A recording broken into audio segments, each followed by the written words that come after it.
Sebelum memulai, alangkah baiknya kita membaca doa terlebih dahulu. Berdoa dimulai.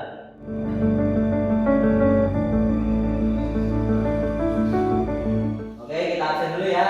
Nah, coba. Hari ini siapa aja yang nggak masuk? Rizwan, Pak. Oke. Dia kenapa? Sakit, Pak. Sakit. Siap. Iya. Oke. Kenapa dia? Izin, Pak. Oke, jadi itu aja ya. Iya. Absen ya. Pertama Muhammad Reza Palevi. Hadir, Pak. Oke, hadir. Daka Emil. Saya. Hadir. Yogi Fernando. Saya, Pak. Oke, hadir.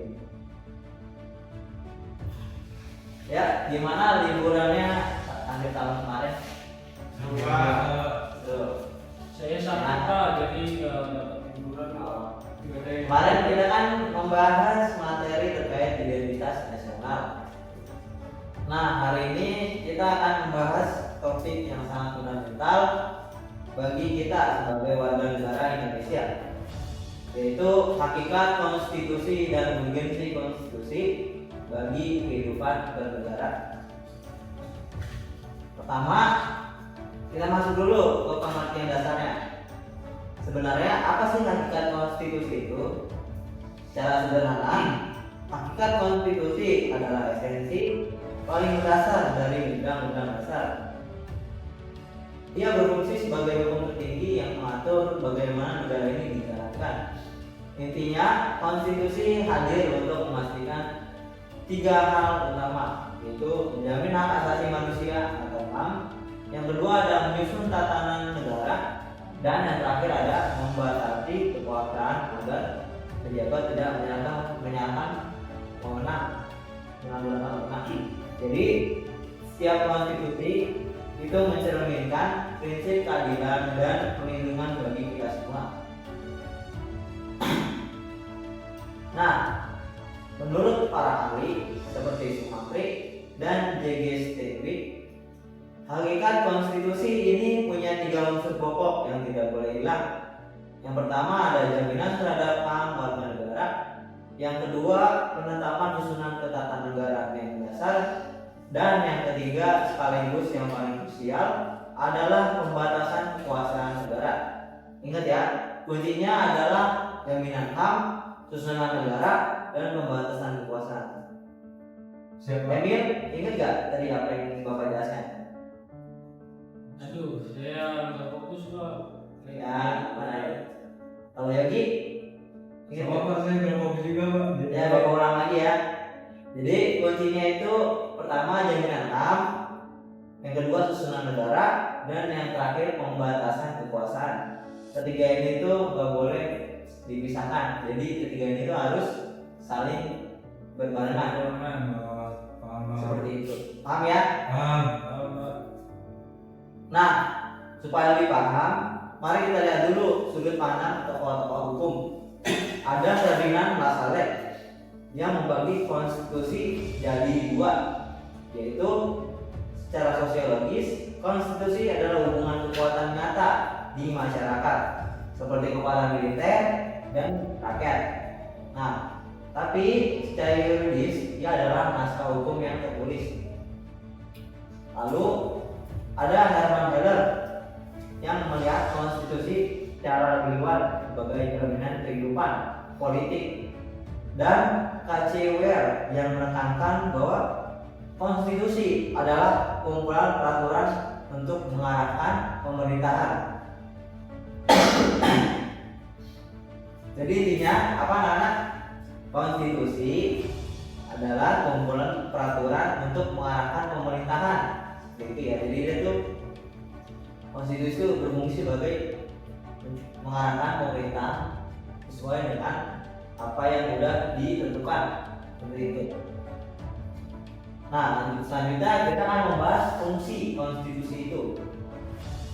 Fungsi utama konstitusi adalah mencegah kekuatan yang absolut atau mutlak. Di sini tuh kayak misalnya di zaman Pak Soeharto dulu ya, itu kan dia otoriter. Nah, seperti itu. Tahun 1998 itu diadakan segera dibuatlah peraturan di Indonesia konstitusi dibagi jadi tiga, legislatif, terus yudikatif dan eksekutif. Nah, eksekutif ini presiden seperti itu. Konstitusi juga menciptakan sistem check and balance di mana lembaga eksekutif, legislatif, dan yudikatif itu saling mengawasi. Jadi nggak ada yang di atas atau di bawah. Jadi semua itu sama rata. Selain itu, konstitusi juga berfungsi sebagai alat rekayasa sosial atau pengendali masyarakat agar norma-norma kita tetap terjaga. Jadi fungsinya jelas, membatasi pemerintah, melindungi hak warga, dan mengatur hubungan antar lembaga. Bisa diulang, Yogi? Lupa. Ya, ikutin saya aja ya, ikutin saya. Membatasi pemerintah, Membatasi pemerintah, melindungi hak warga, melindungi hak warga, dan mengatur hubungan antar lembaga. dan mengatur hubungan antar warga. Oke, sip. Selanjutnya kita akan membahas topik kedua yang ada pada judul, yaitu urgensi konstitusi. Kita masuk ke bagian penting. Seberapa urgensi atau mendesaknya konstitusi itu? Urgensinya itu terletak pada perannya sebagai hukum tertinggi. Tanpa konstitusi, negara tidak akan teratur. Karena kekuasaan pasti rentang secara benar sampai absolut. Konstitusilah yang menjadi perekat antar bangsa, yaitu menciptakan ketertiban dan keadilan sosial. Tanpa ini, demokrasi tidak akan berjalan. Kita akan membahas poin pertama, yaitu pembatasan kekuasaan. Mari kita bedah urgensinya satu persatu. Pertama, sebagai instrumen pembatasan kekuasaan, teman-teman pasti tahu kutipan dari Lord Acton. Dia itu berkata bahwa power tends to corrupt and absolute power corrupt absolutely. Yang artinya karena kekuasaan itu cenderung korup, konstitusi membedakan kekuasaan itu menjadi tiga, yaitu legislatif, eksekutif, dan yudikatif, supaya menjadi saling awas atau check and balance. Jadi semua itu saling mengawasi dan tidak ada yang di atasnya, sehingga tidak ada satu pihak yang terlalu dominan.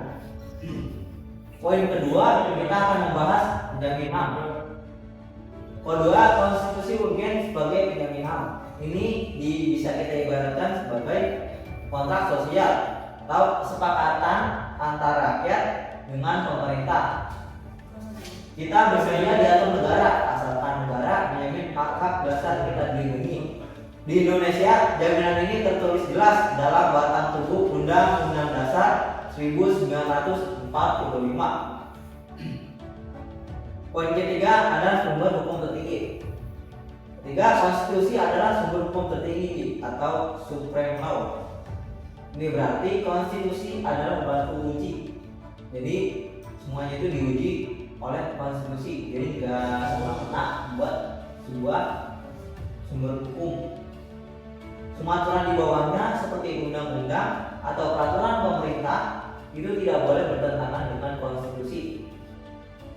Ia memberikan legitimasi atau dasar yang sah bagi setiap kebijakan publik yang diambil. Jadi intinya konstitusi itu menjadi sebuah sumber hukum tertinggi, yaitu tingkatannya ada di yang paling atas, supreme law. Jadi segala peraturan yang dibuat oleh pemerintah atau publik itu berdasarkan pada konstitusi ini. Seperti itu ya anak-anak. Paham nggak? Oke. Pada paham nggak nih? Paham? Oke. Lanjutnya kita akan membahas poin terakhir, yaitu identitas bangsa. Keempat, konstitusi adalah identitas dan cita-cita bangsa. Jadi konstitusi itu, jadi setiap negara itu atau bangsa itu konstitusi udah beda, nggak yang satu sama satu itu sama persis, nggak bisa gitu. Ini tuh beda-beda, mulai dari kuasanya atau mulai dari bagaimana peraturan itu dibuat, gimana rakyat gimana hak rakyat dalam sebuah demokrasi seperti itu.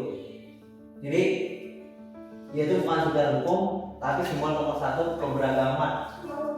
Konstitusi juga menjadi pemandu arah tujuan negara, seperti yang tertuang dalam pembukaan Undang-Undang Dasar 1945, seperti yang kita sering dengar di upacara dan dibacakan itu Undang-Undang Dasar seperti itu ya. Yaitu memajukan kesejahteraan umum dan mencerdaskan kehidupan bangsa. Yang pasti sering nih di upacara dibahas, disebut. Nah, jadi seperti itu ya adik-adik, sudah paham belum kira-kira apa itu konstitusi, urgensi, sudah paham ya? Nah, jadi kesimpulannya hakikat konstitusi adalah kesepakatan seluruh rakyat. Ia adalah instrumen wajib untuk menjaga demokrasi. Bayangin negara kita tanpa konstitusi, negara kita tuh bakal jadi kapal yang tanpa kompas, tanpa radar, kehilangan arah dan jatuh menjadi negara yang otoriter, di mana hak rakyat diabaikan seperti yang sudah terjadi di masa lalu, seperti itu. Oleh karena itu, konstitusi adalah syarat mutlak berdirinya sebuah negara hukum yang demokratis. Jadi konstitusi itu sudah pasti ya ada di sebuah negara, mau itu negara federasi, negara republik, yang namanya konstitusi itu selalu ada dimanapun.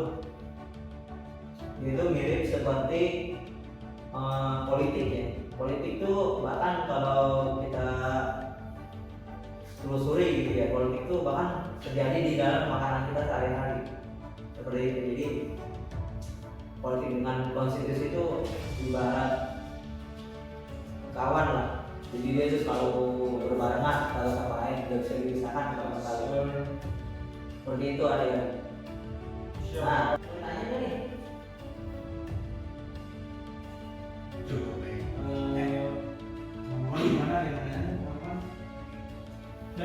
Oke.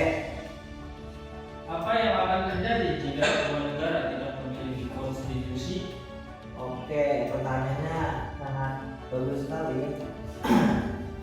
Jadi saya akan menjawab pertanyaan dari Emil. Menurut para ahli harus ada 3 hal. Pertama, jaminan hak asasi manusia. Yang kedua, susunan ketatanegaraan yang berdasar, dan ketiga, pembatasan kekuasaan negara. Seperti itu, Mik. Oh, jadi begitu, Pak. Ya.